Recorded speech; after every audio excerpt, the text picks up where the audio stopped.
France de nouvelles grèves les 17, 18, 23 et 24 avril. Dénonçant un simulacre de négociation dans un communiqué, l'intersyndicale, regroupant 10 organisations, dit qu'elle reste déterminée à poursuivre le combat jusqu'à obtention d'une augmentation de 6% des grilles de salaire pour tous. Dans son texte, elle regrette que la direction n'ait pas souhaité entamer des négociations en venant une fois de plus les poches vides, en ne faisant aucune proposition réaliste. Elle persiste dans la confrontation et assume de faire durer la grève sachant que cet entêtement a déjà fait perdre 100 millions d'euros à Air France, écrit l'intersyndicale. Dans la matinée, la direction a de nouveau proposé aux représentants des personnels de négocier la mise en place d'un mécanisme complémentaire d'ajustement salarial pour ceux dont le salaire individuel aurait augmenté moins vite que l'inflation entre 2011 et 2017, mais l'intersyndicale a décidé de quitter la salle après 40 minutes, dit-elle dans son propre communiqué. Les syndicats sont partis parce que le directeur des ressources humaines, des RH, d'Air France, Gilles Gâteau, a dit ne pas avoir de mandat pour négocier sur la revendication de l'intersyndicale, a expliqué de son côté Karim Taïbi, de Force ouvrière.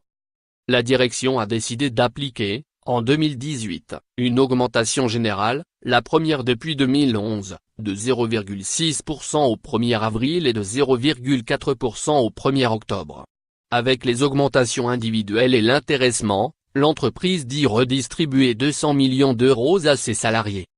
Dans sa déclaration à l'agence France Presse, AFP, elle a rappelé que depuis 2011, l'entreprise s'est mobilisée pour réduire les coûts, retrouver des marges de manœuvre, réduire les pertes et éviter l'attrition. Satisfaire la revendication de l'intersyndicale reviendrait à annuler ses efforts et à revenir en arrière en matière de rentabilité selon elle.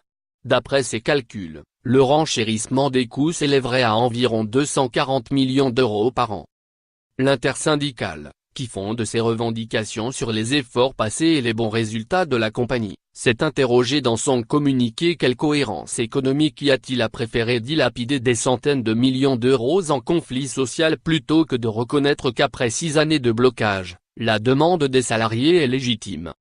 Lire aussi. Grève en cours à Air France, 11 syndicats réclament une hausse des salaires de 6%.